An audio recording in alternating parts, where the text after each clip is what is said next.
Hello, good people. I'm Zach Rentz, back again with another message. I am your 1,000 strong spokesperson, and I'm here to give you an update and to talk about a few things briefly, hopefully, that have occurred or not occurred in this case. But first, I'd like to really congratulate or at least thank those who have donated.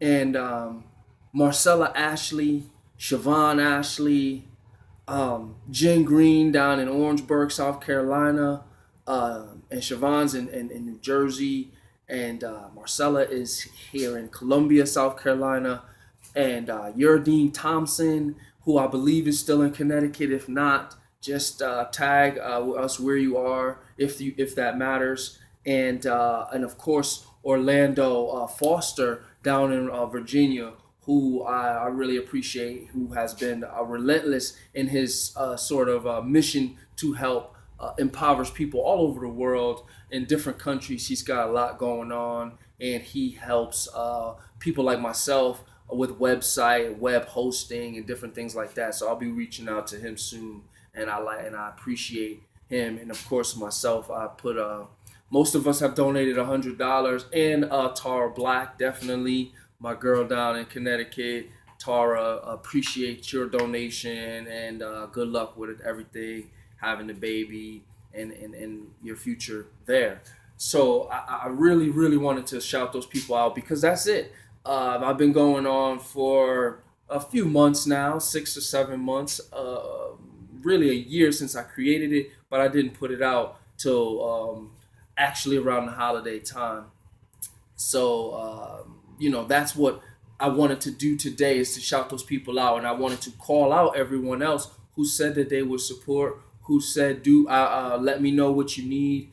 And I'm just wanted to take this message to let you know what we need is donations, and what we need is for you, if you support what we're trying to do, which is cooperatively pool our money together and cooperatively work on issues that will solve some of the problems that we have, i.e., education, homelessness, other issues that surround the black family that we all know. We can get into drug addiction, domestic violence, violence in general, drug dealing, joblessness, drug dealing as a result of joblessness, and miseducation of our children.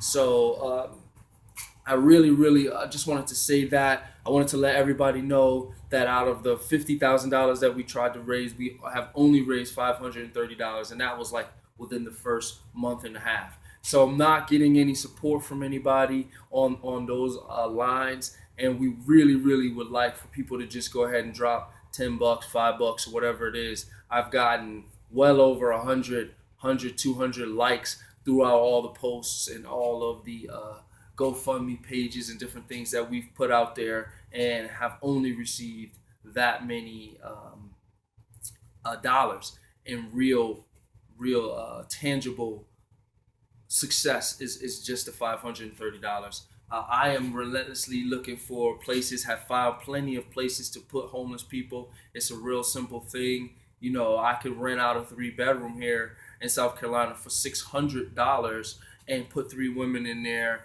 have them pay an affordable rent until and also saving up to get their own. But with that home, we can continuously do that.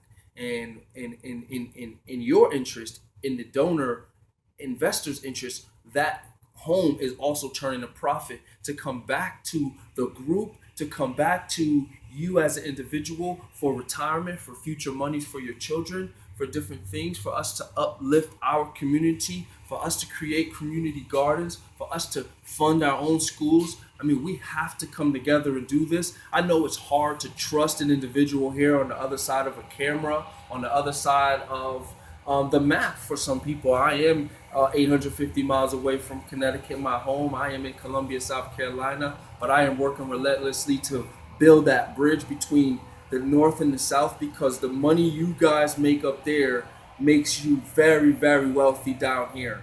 You have to understand that dynamic. What I made as a custodian in Stamford, Connecticut would make me like one of the richest people I know down here. and which up there was still at a level of poverty, so to speak. Even at 50, 60, 70, and one time I had made close to $80,000 with overtime and what I was doing on the side with businesses. So, uh, and still there was no forward progress. So I'm trying to bridge the gap to get you guys to send money here. We can build things up here that will not only be beneficial to the communities of people here, but that will also be beneficial to you as the money turned and flipped, and I can send it back and make life a little easier if you choose to stay in the north, which I don't recommend because it is the belly of the beast in terms of financial. You see what's going on with Bridgeport schools. You see what's going on with Dan Malloy and the jobs. I saw the writing on the walls in terms of privatization and money being, taken. Um, that's neither here nor there. That's another story. I am just trying to personally help drive this 1,000 strong movement to get you guys to come together, to get us to come together.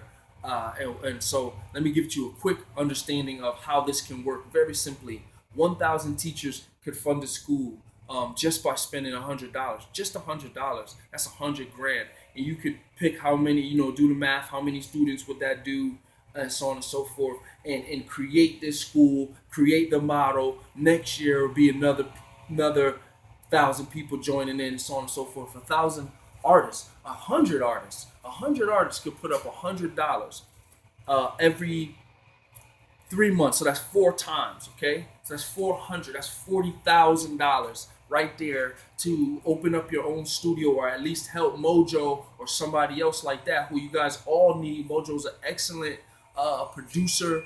You could fund movements that are being pioneered by like Omar Wilson, who has taken Norwalk on his back as far as an artist and really going out there to put out really good music, positive music, not gang banging music, not detrimental music, music detrimental to our community. Supporting him, supporting Dame, supporting Law, supporting all of the artists, just and having an artist home, a place where you could go and do these things. Artists that draw, performing artists, these different kinds of things can all go under one roof, under one label, under one thing to bring the young children up. Start a school for artists, a school for rappers, a school for singers, a school for dancers. So you join in with the teachers and then the artists, and you have a school for music and art. You bring that together. Not to mention, of course, just a hundred, just 1,000 people putting up money to help get people off the street, to get people out of domestic violence situation. How about buying a home in Bridgeport, a building in Bridgeport? How about buying something in Hartford? How about buying something in Waterbury? Because you can't afford something in Stanford or Norwalk, but you could try.